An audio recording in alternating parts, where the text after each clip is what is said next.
Hello, this is Milton Johnson, your personal finance coach. I help individuals and professionals, small business owners, and reduce debt.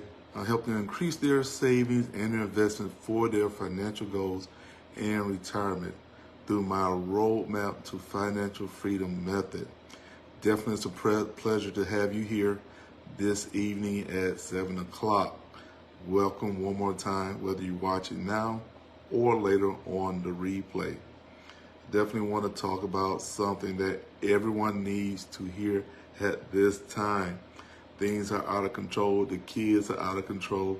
Sometimes your spouse is out of control. It seems like the whole world is out of control. And sometimes your finances are out of control. Well, I'm here today to tell you, you need to get your finances in control. All the other things you need to get in control as well. But today we're going to be talking about your finances. How to get your finances out of control. Are you tired of not knowing where your money went every month? You look at your monthly statement like, wow, just spend my money on that. Day to day, you're unaware of how you spend money until the end of the week. You look like, where did my money go? I know I got paid, but my money went somewhere. And you're constantly frustrated that you're not able to save, not able to invest, not able to do some of the things that you really enjoy because you don't have control over your finances. But today, I'm here to give you some steps you can take to help you get control of your finances. That's definitely a must. Inflation is going crazy. The Fed just raised the interest rate again. So things are going up. We never see inflation go back down, very rarely, in a very few things. But overall, it is going up. But one thing you can do is control your finances. And one of the first steps you can take towards that goal is actually create a zero-based budget. You're like, wow, I'm tired of hearing about it. I don't want a budget. A budget actually restricts me. But a budget, when used effectively, can actually give you freedom to spend your money the way that you want it to be directed. And most importantly is that you have a zero-based budget. You may ask, what does that mean? What is a zero-based budget? Glad you asked that question. A zero-based budget is when you spend every dime is given a category. You said, what do you mean by that? For example, if you're making $4,000 a month, you have your rent or mortgage, you have your car payment, you have your utility bills, you have groceries. All of those have money assigned to them. Those already assigned dollar amounts. Usually our fixed income, things that don't change every month but stays the same, like insurance. You already know what you have to pay per month for that. But then you have your variable expenses. Sometimes the utility bill can be variable because sometimes it goes up and down based on your usage. Our grocery bills can be variable based on how much groceries or either going out, eating dinner out. Now that's another variable expense. So these are the things you want to consider when you're creating a budget. But each of those had to be assigned a monetary amount. So let's say I'm going to spend, say, $300 or $400 a month on grocery. I'm going to spend $1,000 a month on rent, $500 on my car note. And then also you want to give yourself put yourself in there. You work hard. You may say, well, $200 a month for entertainment or $100, whatever you can afford after you got all of your fixed expenses out of the way. Fixed expenses first. Then start looking at your variable expenses. And then you want to try to get that entertainment in there because it's very vital that you actually enjoy some of the fruits of your labor. I think the part that comes in how much of the fruits You can't have a Louis Vuitton bag, Coach bag all of the time. You can't get a designer suit every month. So Stacey Adams or whatever the latest shoe. You can't may not be able to get your hair done and spend $300 every time, every week. Those are some of the things you may not be able to do, but you should be able to do some of those things. And you want to be able to budget that in there and zero-based budget. So you have, my example, you made $4,000. And now all of that $4,000 is accounted for something. So now you're planning in advance. And so now your money is not just running away. You don't have any idea. This is the time to actually start getting control of it. And he said, well, how do I know how to get control? You're going to start tracking your money. And I said that this worked very well, especially with myself, my wife. We were spending money. And we was reading some books, doing some things. It said, track your expenses for at least 30 days. And I started tracking our expenses. I told my wife to put down everything. If we went out to eat, any groceries, any household items, anything, gas, we wrote it down. And we were surprised about some of the expenses that we actually were spending on a daily or weekly basis. We added all those, especially snacks. Man, I was like, man, we pay that amount of money in snacks. I was surprised. So it's a good idea to start tracking your expenses so you know where your money went. How are you going to plan for something if you don't know where it is going? So it's very vital. Do it for 30 days. Believe me, it's an eye-opener. I know a lot of my clients are like, wow, I am surprised that I am spending that much. Because there are a lot of people say, I have it all in my head. I know everything already. Put it on paper. And you will get a pleasant surprise by how your money is actually being spent. You can even do better. The thing is, no one's perfect. This is things that actually get better. If you didn't do a great job that month, they start all over and do it again. So I'm going to strive to get my budget right. I'm going to strive to do the correct job as far as tracking my expenses, because I want to get control of my finances. Another thing you want to make sure that you have is build that financial safety net, which is actually an emergency fund. You got to have a safety net somewhere. I've seen people that was in buildings with fires, and especially those high-rise buildings. And what they would usually do would put a safety net underneath for them to jump out and reach safety because there's a fire right behind them. And I've seen a number of times where people jumped out of the window, they went in their safety net, and they were saved. How many people are your finances on fire? Are your bills, expenses out of control? You need some sort of safety net. Something may happen. I've seen this happen where maybe a loved one got sick, that spouse, and there's only one income in the house. So if you don't have that financial safety net or emergency fund, you can be consumed. In a literal physical fire, you will be consumed physically. In a financial fire, you can be buried under debt, maybe forced to go into bankruptcy. Some people have actually been evicted and they've been on the street.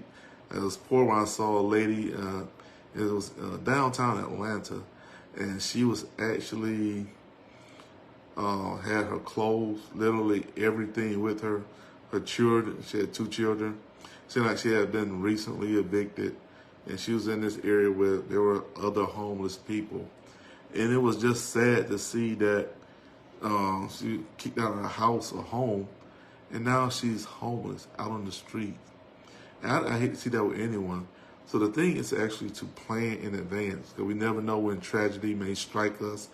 I just pray it doesn't happen to you, but I know things happen, and we had to be prepared in advance, not getting ready, but be ready when things happen.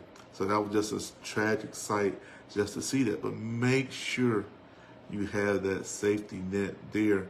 At least starting off, you want to have at least $1,000, $1,500 That's just a starter emergency fund. But you want to grow that to 3 to 6 months worth of living expenses. So if it takes you $3,000 to live off per month, you need to have a minimum of $9,000. Till 6 months, $18,000. If you can do more than that, go for it. But that's the minimum, 3 to 6 months. And then once you have that out of the way, then we can start concentrating on some other things, such as saving for big purchases, investing. Another thing another step is paying off some debt. You want to continue just to work on that, because we never know when debt eat up so much of our finances. There's actually time just to knock it down, get some of that out of the way. I have all of that debt. If you can avoid it, start paying a little bit at a time. I mean, I'm not saying wipe out all of your savings and pay off your debt, but you want to start knocking it off. Actually, this can actually increase your credit score by knocking some of your debt. This is some of the things that those institutions look at, the creditors, is how much debt do you have. If you're actually looking at trying to refinance a home, or either actually get into a home, or whatever thing you may be trying to do. So that can help you with your credit. Just pay down some of that debt as much as you can. Another thing you want to do is start investing. Invest for the future. Sometimes we wait too long until we're actually like in our 50s and 60s before we start investing. The best time to invest is when you are young. If you're in your 20s or 30s, you are primed for investing. So let's give your assets time to appreciate and grow. If there are any hiccups, especially like in the stock market, you have time to recuperate and grow. Because over the long term, this is the key word, over the long term, the stock market is one of the best investment vehicles to be in. So you have stock market, buying individual stocks. You can have mutual funds, which is a combination of stocks managed by a money manager, portfolio manager. You can have ETF, exchange traded finances. So make sure you have an ETF, exchange traded funds. That's the technical name for ETFs. You have real estate that you can get. Some people like to cash flow their investments. So then you may buy something like an apartment or rent a house. It appreciates in value, but you're getting cash every month to help pay down some of your bills, or you may be able to actually finance a trip, finance another business adventure. So you might want to look at some of those investment opportunities, but you have to have some money saved up to actually invest. You just can't go out there and say, "Oh man, I just want to say I want to start investing." But you can start small and grow big. I mean, if you don't know how to invest or where to start, you definitely want to get with a professional, financial professional, someone that can help and directly lead your way. If you don't have anyone, I definitely would love to help you in that area. I said, I'm a former Series 7 and 66 financial advisor, and that is one thing. I was at a brokerage firm, and I helped some of my clients get into good investment, long-term investment plans, retirement plans as well. So if you need any assistance, definitely feel free to reach out to me in that area. In doing that, take advantage of tax breaks. And there's a lot of things. I do taxes as well. A lot of people don't, especially small business owners. You want to look at every expense, especially, see, one thing is mileage. A lot of people small business owners do not account for their mileage. Or if you are a 1099 employee, you're considered a small business owner. A lot of people are surprised at that. I got 1099. They didn't take out any taxes or anything. Well, that's because you are the person that had to pay those taxes. You get a 1099, you're considered self-employed.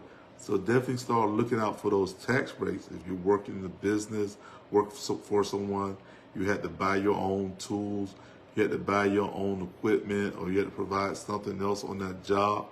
You want to take advantage of notating that, keeping notes, keeping good, accurate records of expenses you had if you're a 1099 or small business owner. So those are possible tax deductions. Keeping up your mileage. A lot of people don't do that. Emphasize, if you're doing something for a business related, your job, well, not your job, business related, if you're self-employed, make sure you keep your mileage. Keep up with that. I see a lot of people miss out on those opportunities, such as that. If you don't know what else you need to keep, definitely get with your tax professional. They can give you more ideas of things of what can do for your individual need. So make sure you take advantage of all of those tax advantages at your tip. Automate your savings. Talking about savings earlier, but a lot of people, they think that once they get a big lump sum of money, that is the time to actually start saving. No, don't wait until you just get your tax refund. Don't wait until you just say, I just came into some money, whatever way you came into that money. You actually can be saving after you get paid. Automate. If you get paid or you just want something to come out once a month, have it done automatically. That's being automated. You don't even think about it. When you don't see it, it works better for you. I know I did this with $6. I was working at a job, and it would take $6 out of my paycheck. Was getting paid every week. So I was like, man, what $6 would do? I was like, I don't understand that. But that was the most we could invest was $6. So I went into the program and invested that $6. And the thing about this program they had for us, the returns were pretty solid. It'd be like 10 to 15, 16% return. I'm like, wow, that's pretty good. And it was pretty much a safe investment. So I did that. I think $6 times 52, what is that, $310 a year. And I did that for a while and it added up to thousands of dollars. Just $6. People are like, oh, that's not a whole lot of money. But you need to start somewhere. If you want to, I would encourage you actually for motivation to join my $50 saving $50 a month challenge on my Facebook. You'll be able to share some ideas, get some ideas about saving at least $50 a month. I think most people can do that. If you can't save $50 a month, save $25. If you can't say that, save what you can, but start saving. The thing is to get into the habit of saving and have it automated so you can do it at a regular basis. Don't delay in savings and doing it automatically. Every time you get paid, you should be saving something. Another thing you want to do, I'm going to leave you with this, is revisit your goals. One thing my wife and I have done, we're the right thing, we talk about goals, some of our visions, but we often have to revisit. We talk about it again. Something may have come up, or we see something else in the future. We may have to revise some things to actually fit that in. Something we weren't unexpectedly happen, but hey, we got to account for it. We see it in the future. We say, oh, okay, we have to go on this family reunion. We had to go on this family trip. Something came up. We had to go help someone in need. There's different things that may come up. So you may have to revisit your goal, especially your budget for that month. So, but stay in control of it. Don't let it control you. So if you stay in visiting at least weekly, you can make those changes before they actually get out of control. For me, I like make sure you're looking at your banks, what's coming out of your bank as well. For me, I kind of like to look at it on a daily basis, what's in my bank account, because I don't want any unexpected fees to hit me. Or the thing now is someone can actually get control of your debit or credit card. And it could be I actually have spotted some charges that my wife and we didn't charge it. But I was happening to be checking my account, and I was like, who made this purchase? He said, I didn't make it. And we said it was an unauthorized purchase. And we was able to stop that purchase before it actually hit our bank. So we're keeping an eye on our bank account, keep an eye on finances. I encourage you to do the same thing so that you can stay in control of your finances. This is Milton Johnson.